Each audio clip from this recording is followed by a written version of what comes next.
When I first started out, there was no pictures, collages, videos, anything like that.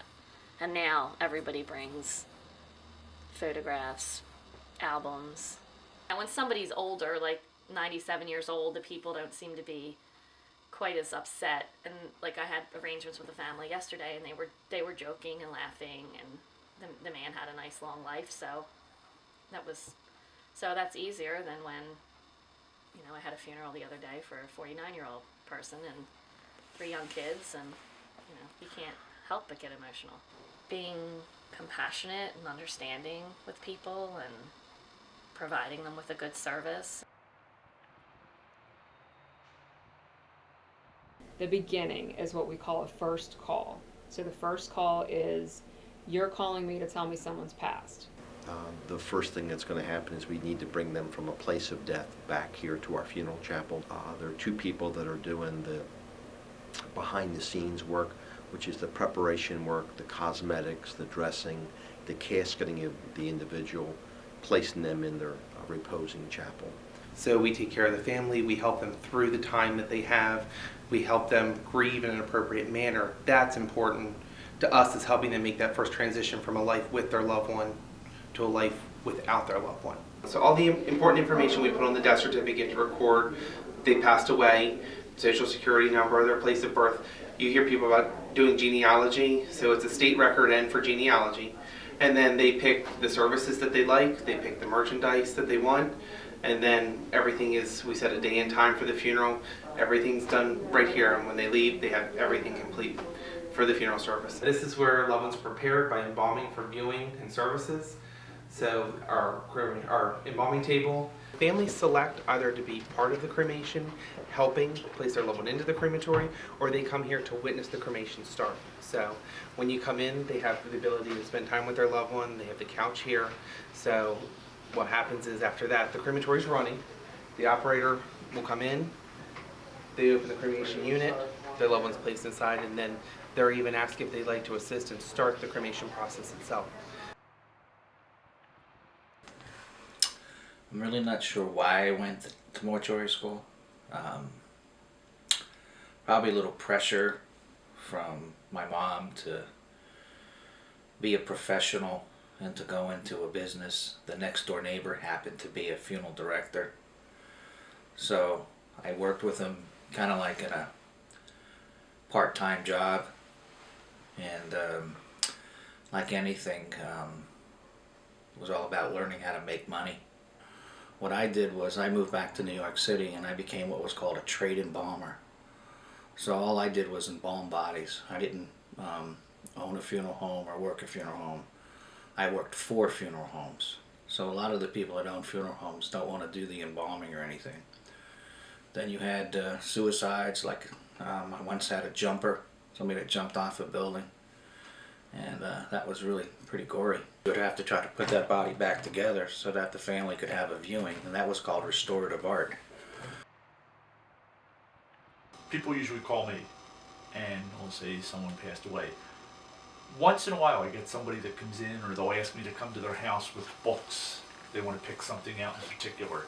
But what I find with people that are dealing with death of a loved one is that they trust me, they know me, and they'll just say, Rich, her favorite color was pink and lavender, or his favorite color was yellow or red. Just make it nice, make it something really nice. Some people, for a funeral, like the bow with the script on it, like, loving mother, beloved father, whatever, some people like that. Other people say, no, I want all flowers, I don't want that. Not too often. Most people request that you put like loving mother, beloved father, dear aunt, something like that, with the script that you put on the ribbon. In the days that I was doing it part-time for other people, it was like a passion, because I think I wanted to learn it and I wanted to know everything there was. And now that I've been in it for 20-some years, I think 22 years, something like that to be exact, it's just, it's a job, it's work. It never really bothered me to live on the grounds. I was never the type of person who was afraid of spirits, so to speak. Some spiritualists would think that it was kind of crazy to live on the grounds of a cemetery. Our job is to help maintain the grounds and to fix and repair headstones, which is a primary job of mine at the moment. You get used to death pretty quickly. You're exposed to it right away because part of our job is doing burials. It's not an easy job at times.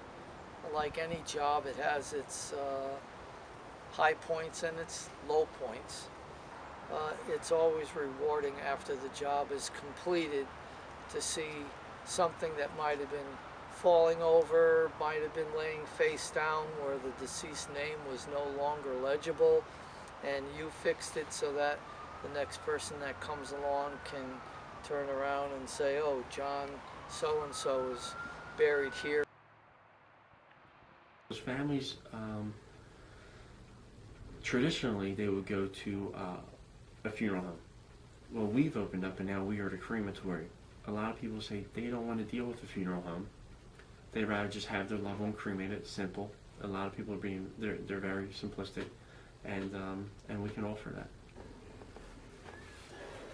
These are cremated remains that are blown into the glass. Oh. Right, so we take the cremated remains, we put them in a little vial, it looks like a medicine vial, right? Those orange things. We mail it out to the company. They blow it into the glass with colors that you select, and they give you this bag. The coroner's office contacted us in reference to the unclaimed bodies, and the business actually was up for bid, and so we gave them a quote as far as how much it was going to cost to bury the 1,500 people.